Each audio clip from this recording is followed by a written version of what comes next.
Fala pessoal do Direito do Trabalho em Foco, voltamos aqui com o nosso curso de súmulas do TST.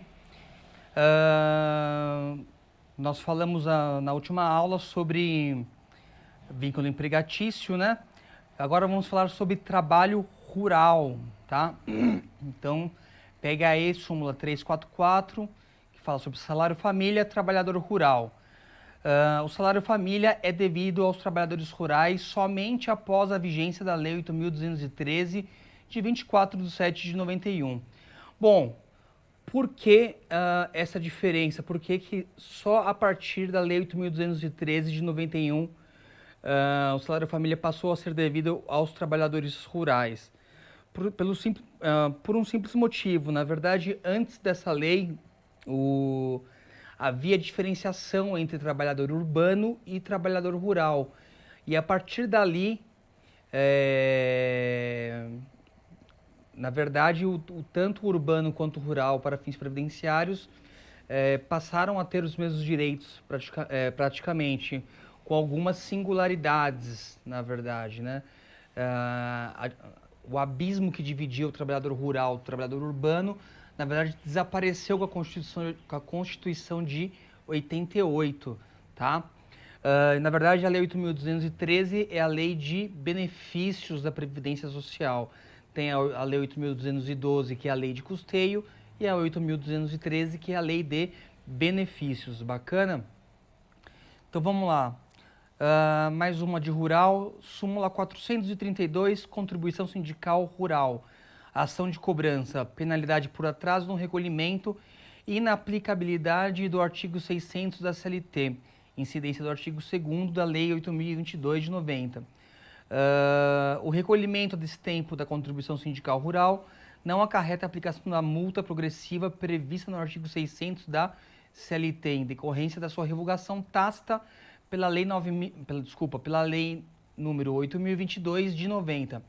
Bom, na verdade, o artigo 600 da CLT só se aplica a empresas urbanas, né? Só a prestação de serviço na área urbana. Para os rurais, na verdade, foi editada uma lei específica, não que o rural não vá ser penalizado por recolhimento a destempo da contribuição sindical, mas na verdade a legislação a legislação para o rural é uma legislação específica, diferente do urbano, que atende, na verdade, o artigo 600 da CLT. Bom, a partir do momento que o trabalhador urbano, ele tem que ele se submete na verdade, a uma multa de 10% nos 30 primeiros dias, com adicional de 2% por mês subsequente de atraso, além de 1% de juros de mora e correção monetária. O rural, na verdade, ele é submetido a juros de mora, na razão de 1% ao mês, multa de mora de 20% sobre o valor atualizado, sendo reduzido a 10% se o pagamento for efetuado até o último dia útil do mês subsequente àquele que deveria ter sido pago. O encargo legal de cobrança da dívida ativa, na verdade, né, quando for o caso. Os juros de mora não incidem sobre o valor da multa de mora, ou seja, a multa ela não é reajustada pelos juros para o rural, através da Lei 8.022 de 90. Bacana? Continuando, vamos falar sobre sindicatos. Bom, súmula 286, sindicatos, substituição processual, convenção e acordos coletivos. A legitimidade do sindicato para a propor ação de cumprimento estende-se também à observância de acordo ou de convenção coletiva. Bom, nessa situação aqui, a súmula lá parece um pouco óbvia, mas é importante conhecer um pouco da história deste comando, né? Que, na verdade, a previsão anterior era que o entendimento anterior era que os sindicatos eles só poderiam atuar como substitutos processuais para reivindicarem reajuste salarial.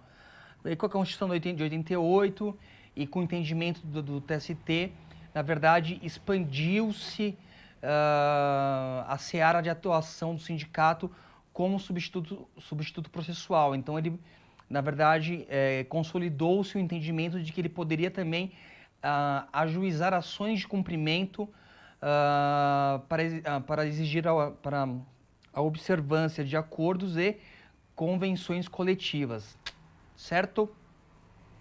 Bom, súmula 406 é uma súmula que fala sobre ação rescisória em princípio, mas a segunda parte ela fala de sindicato.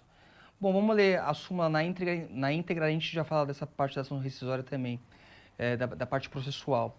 Súmula 406, ação rescisória, litisconsórcio necessário no polo passivo e facultativo no ativo, inexistente quanto aos substituídos pelo sindicato.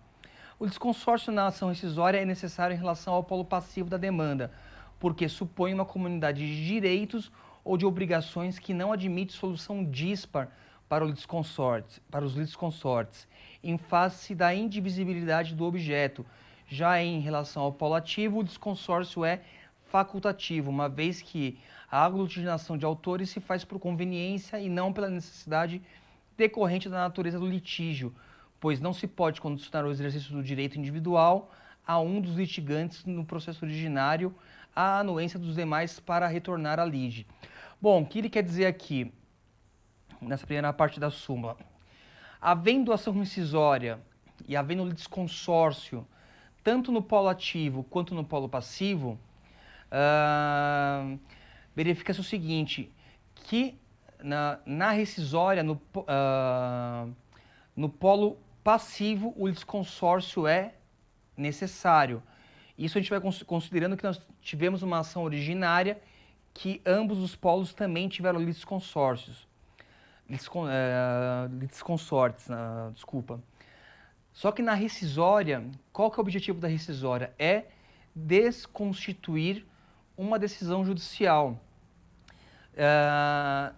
A decisão judicial que condena o réu, ainda mais quando há litisconsortes, por exemplo, é uma decisão que afeta todos aqueles que compõem o polo passivo da ação. Portanto, o litisconsórcio na ação rescisória é necessário. Já no campo ativo da ação rescisória, o litisconsórcio ele é facultativo. Por quê? Eu não posso limitar o direito de um autor, como diz a súmula, em retornar à lide em face da vontade dos demais litisconsortes que compunham o polo ativo da ação. Então, cada um tem o direito, se entender necessária a rescisão da decisão, na verdade, eles são livres para retornarem à lide, não havendo necessidade dos outros autores, dos outros litisconsortes comporem o polo ativo. Já no polo passivo, como a condenação, como isso vai atingir a todos os réus, então é necessário que todos retornem ao litígio para responderem à ação rescisória. Bacana? Agora a parte 2 da súmula 406 fala: o sindicato substituto processual e autor da reclamação trabalhista, em cujos autos fora proferida a decisão rescindenda, possui legitimidade para figurar como réu na ação rescisória, sendo descabida a exigência de citação de todos os empregados substituídos, porquanto inexistente litisconsórcio passivo necessário. Aqui é exceção à regra. Por quê? O sindicato ele está atuando numa ação como substituto processual, ele tem que juntar no rol, na sua inicial, o nome de todos os seus substituídos que compõem aquela ação, até porque a decisão vai atingir o número certo de envolvidos. Então, caso ele seja vencedor numa ação, uma ação ordinária, uma reclamação trabalhista, e o vencido em juízo e ação rescisória, não precisa haver o quê? O litisconsórcio passivo necessário com todos os substituídos. Por quê? Porque isso já é suprimido através da figura do sindicato, que é o substituto processual. Porém, nada impede que um dos substituídos venha a atuar como assistente no processo, tendo para isso, na verdade, interesse jurídico e econômico para atuar na ação rescisória. Ok? Espera só um pouquinho que meu McAfee, meu antivírus está... Ok. Salário mínimo, alçada recursal, vinculação ao salário mínimo. Vamos lá. O artigo 2º, parágrafo 4º da Lei 5.584 de 70 foi recepcionado pela Constituição Federal de 88, sendo lícita a fixação do valor da alçada com base no salário mínimo. Bom, interessante aqui essa súmula. Por quê? Porque quando se fala em indexação pelo salário mínimo, já vem na cabeça o quê? A questão da súmula vinculante número 4 do STF, que veda a indexação de quaisquer valores com base no salário mínimo. Mas, na verdade, essa vedação da súmula vinculante, que, na verdade, é uma reprodução do que a própria Constituição fala, serve apenas para, na verdade, vedar que bases de cálculos para reajustes, para fixação de danos morais, na verdade, para fixação de valores a título de dívidas, né? Porém, na questão da alçada, na alçada processual, a indexação pelo salário mínimo é permitida. Tanto que nós temos o rito sumaríssimo que, na verdade, o requisito, o limite para que o processo tramite pelo procedimento sumaríssimo são 40 salários mínimos. Pelo Código de Processo Civil de 73, o rito sumário, desculpa, travou a língua de novo, 60 salários mínimos. Então, para fins de alçada, na verdade, pode haver a indexação pelo salário mínimo. Então, a súmula vem dizer exatamente isso, que, na verdade, o artigo 2º, parágrafo 4º da Lei 5.584, de 70, ele foi recepcionado pela Constituição Federal. Bacana? Bom, vamos lá, pessoal, vamos falar agora sobre salário. Bom, súmula 13 mora. O só pagamento dos salários atrasados em audiência não ilide a mora capaz de determinar a rescisão do contrato de trabalho. Bom, a súmula aqui se refere a quê? A rescisão indireta do contrato de trabalho, através de ação judicial. E ela é bem clara em especificar o quê? Que apenas o pagamento dos salários atrasados em audiência não vai ilidir o quê? O decreto de rescisão indireta do contrato de trabalho do reclamante. Ok? Então, na verdade, não adianta o empregador todo arrependido chegar na audiência com um dinheirinho lá, algum checoso, o seu cheque lá, pagando salários atrasados. Isso não vai elidir, na verdade, a rescisão indireta, pois o ato ilícito já foi praticado, na verdade. Bacana? Uma vez que o empregador ele deveria dispor do seu dinheiro no momento correto, na data correta de pagamento desse salário. E já que ele sofreu tanto tempo para conseguir receber esses valores que já lhe eram de direito, na verdade, apenas esse pagamento não vai elidir o decreto de rescisão do contrato. Bacana? Deixa eu ver se está ligado esse meu microfone aqui. Está tudo ligado? Vamos embora. É trauma já. Súmula 28, indenização. Só antes falar que a súmula do salário mínimo da alçada recursal é súmula 356, eu acho que eu não falei. Súmula 28, indenização. No caso de se converter a reintegração em indenização dobrada, o direito aos salários é assegurado até a data da primeira decisão que determinou essa conversão. Bom, aqui na verdade, até pela redação, a gente verifica que a súmula se reporta à Lei 9.029, que fala de dispensa discriminatória. no caso de dispensa discriminatória, existem dois caminhos. A readmissão, que é o que a lei fala, a readmissão, só que aqui reintegração e readmissão acabam sendo sinônimos, na verdade. A reintegração ou um pagamento de uma indenização em dobro dos salários do empregado até o momento da reintegração. O que está falando aqui? No caso de se converter a reintegração em indenização dobrada, que é o caso da Lei 9.029, o direito aos salários é assegurado até a data da primeira decisão que determinou essa conversão. Ou seja, na verdade, a súmula veio só apenas definir o termo, né? A data final de até quando esses salários deste empregado que seria estável seria pago. Seria estável em razão de uma dispensa discriminatória, como no caso de dispensa de empregado com HIV, cuja a dispensa discriminatória já é presumida, né? Então, na verdade, o termo final é a primeira decisão que determinou a conversão da reintegração em indenização.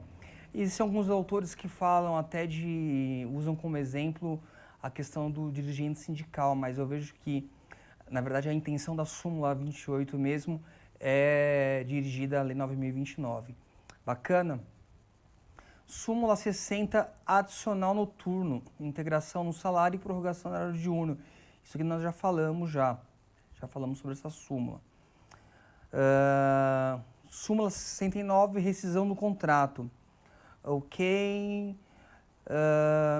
Bacana essa súmula. Havendo rescisão no contrato de trabalho e sendo revel e confesso quanto à matéria de fato, deve ser o empregador condenado ao pagamento das verbas rescisórias, não quitadas na primeira audiência, com acréscimo de 50%. Bom, não comparecendo o réu em audiência, o juiz ele vai decretar a revelia e a confissão deste empregador, deste réu. Se a ação versar sobre verbas rescisórias, coloquem na cabeça, porque o que eu vejo de advogado colocando na petição inicial, pedindo a aplicação do artigo 467 para todas as verbas de caráter incontroverso, é absurdo. O 467 ele fala apenas de verbas rescisórias incontroversas, não são todas as verbas incontroversas, ok? Então, sendo revel e confesso o réu na ação, devido a multa de 50% prevista no artigo 467 da CLT, tá? Só um minutinho, deixa eu só ver se é 467 mesmo, que eu já estou sem advogar há um tempo já. Mas eu vi muito isso, via muito. Inclusive juízes condenando nos termos que os advogados pediam. Aí no recurso eu tinha que falar, não é assim que a lei fala. É o 467 mesmo. Isso. O melhor é alguns advogados pedindo em dobro, né, esses valores de verbas incontroversas. Aí quero ter um chilique essa hora. Bom, bacana. Súmula 91, salário complessivo. Nula é a cláusula contratual que fixa determinada importância ou percentagem para atender englobadamente vários direitos legais ou contratuais do trabalhador. Bom, o que vem a ser o salário complessivo? Na verdade, resumindo inclusive o teor da súmula, eu vou contratar você que está me assistindo e falo, meu amigo, eu vou te pagar um valor X, só que aqui já vai estar, na verdade, englobando eventuais horas extras que você tenha que trabalhar, o seu vale transporte e adicional noturno, um exemplo. Então, nesse valor X está englobado tudo isso. Então, no lerite do empregado vai vir apenas o valor X com seus devidos descontos. É isso que a súmula quer dizer. Na verdade, o salário complessivo é rechaçado pelo direito do trabalho. o empregado ele tem que ter todas as suas verbas discriminadas em seu recibo de pagamento, até porque tem que se verificar o que tem natureza salarial e o que tem natureza indenizatória para fins do quê? De cálculo da contribuição previdenciária e imposto de renda, se for o caso. Bacana? Então, tal cláusula é nula. Súmula 101, diárias de viagem. Vamos lá. Integram o salário pelo seu valor total e para efeitos indenizatórios as diárias de viagem que excedam a 50% do salário do empregado, enquanto perdurarem as viagens. Ou seja, eu só posso pagar diária de viagem para o empregado até o limite de 50% do seu salário. Ultrapassando esse limite, na verdade, passa a compor o quê? A base de cálculo do próprio salário, pois ela vai perder, na verdade, a natureza de ajuda de custo, né? Então, na verdade, seria como se fosse um pagamento por fora, um pagamento extra-folha. Eu odeio falar pagamento por fora. Um pagamento extra-folha. Então, vai compor a base de cálculo do salário total do empregado. Não do salário dividido por viagens que foram feitas, mas do salário total, tá? Bacana? Bom, súmula 318, ainda falando sobre diárias, nossa última súmula do dia. Bases de cálculo para a sua integração no salário. Tratando-se de empregado mensalista, a integração das diárias no salário deve ser feita tomando-se por base o salário mensal por ele percebido, e não o valor do dia de salário, somente sendo devida a referida integração quando o valor das diárias no mês for superior à metade do salário mensal. Na verdade, a explicação que foi dada na súmula anterior se aplica a essa súmula. A primeira súmula fala que, a súmula 101 fala que as diárias de viagem não podem exceder 50%, e a súmula 318 diz que, no caso do mensalista, eu não faço cálculo por salário dia, e sim pelo salário mensal do empregado, ok? Então, a gente vai ficando por aqui. Aguardo os senhores na próxima aula para a gente começar a falar sobre prescrição. Bacana? Prescrição e outros temas que forem, que a gente for avançando aí, tá? Um grande abraço, continue com a gente, até a próxima.